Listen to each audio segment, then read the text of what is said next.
નમસ્કાર વિદ્યાર્થી મિત્રો, હું અપૂર્વ ચૌહાણ, સ્વનિર્ભર પ્રાથમિક શાળા દાહોદથી. પ્રકરણ 13 સમમિતિ, એની અંદર હવે આપણે સ્વાધ્યાય 13.2 જોઈએ. સ્વાધ્યાય 13.2ની અંદર આપણે જોઈશું કે નીચેના દરેક આકાર માટે સમમિતિની રેખાઓની સંખ્યા શોધો. તો અહીંયા આપણને સમમિતિની રેખાની સંખ્યા શોધવાની છે. તો હવે એ કેવી રીતે મળે તો આપણે જોઈએ. આ રીતે જો એને ગણવામાં આવે તો આ એક રેખા થઈ. અહીંથી હું એના ઉપર દોરતો નથી, આ એક તમને સમજાવવા માટે આ એક રેખા આપણે કલ્પના કરીએ. આ રીતે આપણને બીજી રેખા મળે, એટલે કે આ બીજી સમમિતિની રેખા થઈ. એટલે સમમિતિની રેખા એટલે કે મિત્રો એના બે ભાગ કરતાં બંને ભાગ સરખા હોય અથવા તો તેની એક ભાગની આગળ અરીસો મૂકતા તેનો પડછાયો એવો જ મળે તો આપણે તેને સમમિતિની રેખા કહીએ છીએ. ત્યારબાદ ત્રીજી, અહીંથી આપણે તેને વિભાજિત કરીએ તો આપણને આ સમમિતિની રેખા મળી. અને ચોથું, આપણે તેને અહીંયાથી વિભાજિત કરીએ તો આ સમમિતિની રેખા મળી, આપણે તેવું કહી શકીએ. તો આનામાં સમમિતિની રેખા કઈ છે, કેટલી છે? તો આનામાં સમમિતિની રેખા 4 છે, જે તમે જોઈ શકો છો. કેટલી રેખા છે? 4 રેખા. બરાબર છે મિત્રો. એવી જ રીતે આનામાં આપણે લખી શકીએ કે 4 સમમિતિની રેખા, 4 સમમિતિ છે. બરાબર છે. હવે બીજી આકૃતિ, એનામાં પણ એ જ રીતે આમ આમ આમ અને આમ, તો કેટલી મળે? 4 સમમિતિની રેખા મળે. મિત્રો ત્રીજું ચિત્ર જોઈએ. તો ત્રીજા ચિત્રમાં જો આ રીતે નિશાન કરીએ તો આપણને તેનું પ્રતિબિંબ એવું મળે નહીં. એટલે આને ઊભી અને આડી કેટલી હશે? 2 સમમિતિ હશે. કેટલી હશે? 2 સમમિતિની રેખાઓ હશે. એવી જ રીતે આ ચિત્રને જોઈએ તો આ ચિત્રને ઊભી એક જ ભાગ કરતાં એના 2 ભાગ આડું કરીએ તો એ જોવાય નહીં. એટલે કેટલી? 1 સમમિતિની રેખા મળે. તો આ રીતે વિદ્યાર્થી મિત્રો તમે તેની સમમિતિ વિશે અભ્યાસ કરી શકો. હવે અહીંયા આપણે 1, 2 અને 3 કેટલી મળે?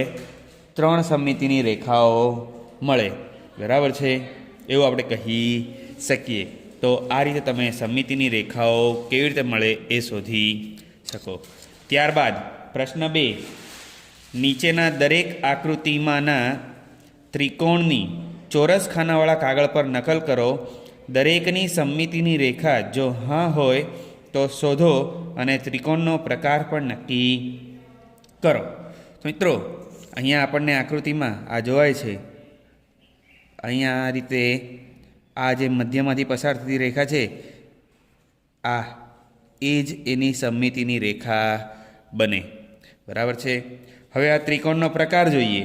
તો આ ત્રિકોણનો પ્રકાર કયો છે? તો આ ત્રિકોણમાં અહીંયા 1, 2, 3, 4, 5, 6, 7, 8 એટલે 8 સેન્ટીમીટર. આપણે ખાનાને 1 સેન્ટીમીટર એટલે તો 8 સેન્ટીમીટર. 1, 2, 3, 4 અને 5, આ 5 સેન્ટીમીટર, આ પણ 5 સેન્ટીમીટર. તો આ સમદ્વિબાજુ છે. કઈ છે? સમદ્વિબાજુ ત્રિકોણ છે. કયો છે? સમદ્વિબાજુ. બરાબર છે. હવે આની જોઈએ તો આનામાં પણ આ જે ઊભી રેખા જોવાય છે એની સમમિતિની રેખા છે. બરાબર છે. હવે આ કયો ત્રિકોણ છે શોધવાનો છે. તો 1, 2, 3, 4, 5 અને 6, એટલે 6 સેન્ટીમીટર. 1, 2, 3, 4, 5 અને 6, આ પણ 6 ને આ પણ 6. તો આ કેવો છે? સમબાજુ ત્રિકોણ. બરાબર છે. હવે આની સમમિતિની રેખા શોધવી હોય તો મિત્રો આને સમમિતિની રેખા કંઈક આ રીતે મળશે. આ રીતે એની સમમિતિની રેખા મળે. એટલે એની સમમિતિની રેખા આ રહી. બરાબર છે. હવે એવું કહીએ કે આ કયો ત્રિકોણ છે? તો આ આપણે જોઈ શકીએ છીએ કે 90 અંશનો ખૂણો બનાવે છે. એટલે આ કયો છે? કાટકોણ ત્રિકોણ છે. કયો છે? કાટકોણ ત્રિકોણ છે.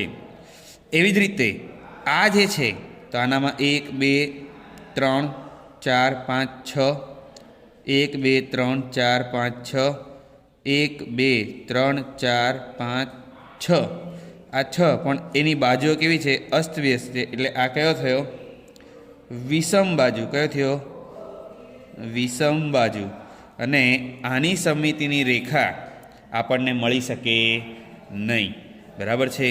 એટલે એની સમમિતિની રેખા ન મળે એવું આપણે કહી શકીએ. ત્યારબાદ આપણી પાસે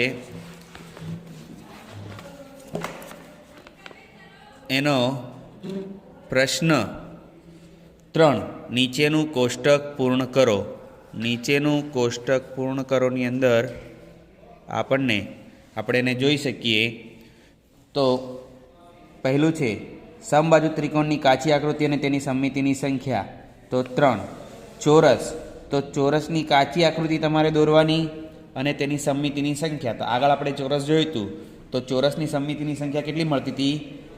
4 મળતી હતી. બરાબર છે? એ રીતે લંબચોરસ દોરવાનું અને તેની સમમિતિની સંખ્યા જોવાની. કેટલી મળે છે? સમદ્વિબાજુ ત્રિકોણ, સમબાજુ ત્રિકોણ અને વર્તુળ માટે. તો મિત્રો વર્તુળ માટે સમમિતિની રેખાઓ કેટલી મળશે? તો એ હશે ઇન્ફિનિટી એટલે અનંત. કારણ કે વર્તુળમાં ગમે તે બાજુથી તેની સમમિતિની રેખા દોરીએ તો આપણને તેના સરખા બે ભાગ થયેલા જોવા મળે. એટલે કે તેને અનંત સમમિતિ હોય એવું આપણે કહી શકીએ. બરાબર છે? તમે એવો ત્રિકોણ દોરો કે જેને એક સમમિતિની રેખા હોય. બરાબર છે? તો મિત્રો હા, એક સમમિતિની રેખા માટેનો ત્રિકોણ હોય એટલે આપણે આનો જવાબ શું આવીશું? હા, બે સમમિતિની રેખા હોય તો બે સમમિતિની રેખા ત્રિકોણમાં હોઈ શકે નહીં. એટલે એનો જવાબ શું આવશે? ના. 3 સમમિતિ હોય તો હા. બરાબર છે? અને એક પણ સમમિતિ ન હોય તો તેવો વિષમ બાજુ ત્રિકોણ આપણે આગળ જોઈએ તો એનું પણ શું આવશે? હા. મિત્રો આ રીતે તમે પ્રશ્નોના જવાબ આપી શકો. બરાબર છે? આપણે બીજી જે ચોરસ ખાનાવાળા કાગળ પર નીચેનું આકાર દોરો. મિત્રો એ આપણે આપણી નોટબુકમાં ચોરસ ખાના પાડી અને આપણે દોરી શકીએ છીએ. બરાબર છે? એક ત્રિકોણ કે જે આડી રેખા પર સમમિત હોય પણ ઊભી રેખા પર ન હોય. બરાબર છે? તો એવા ત્રિકોણ એટલે કે આપણે જે આ રીતે જોયો તો આડી રેખા પર સમમિત હોય પરંતુ ઊભી રેખા પર ન હોય. તો આ જે ત્રિકોણ છે એને આડો કરી દઈએ તો આડી રેખા પર આપણે તેને સમમિત બતાવવાનો. એક બાજુ અને તેની બીજી બે બાજુ સમદ્વિબાજુ કરીને. ઉદાહરણ તરીકે લઈએ તો આપણે એક ત્રિકોણ દોરી શકીએ. હું તમને અહીંયા એક ત્રિકોણ દોરીને દેખાડું છું. તો આ રીતે એક ત્રિકોણ તમે દોરો. હવે આ ત્રિકોણની સમમિતિની રેખા તમારે દોરવાની હોય જે આડી હોય તો આ રીતે તમે તેને જે આલેખ છે એની ઉપર દર્શાવી શકો. મિત્રો આ જે પ્રશ્ન છે ને આપણે આલેખ પર દર્શાવવાનો છે. બરાબર છે? તમે આલેખ પર એને દર્શાવી શકો. તમે પહેલાં સમમિતિની રેખા દોરો અને પછી આકૃતિ પૂરી કરો તો સરળ થશે. બરાબર છે? તો તમે આકૃતિ વ્યવસ્થિત દોરી શકશો. બરાબર છે મિત્રો? તો આપણે અહીં સુધી રાખીએ.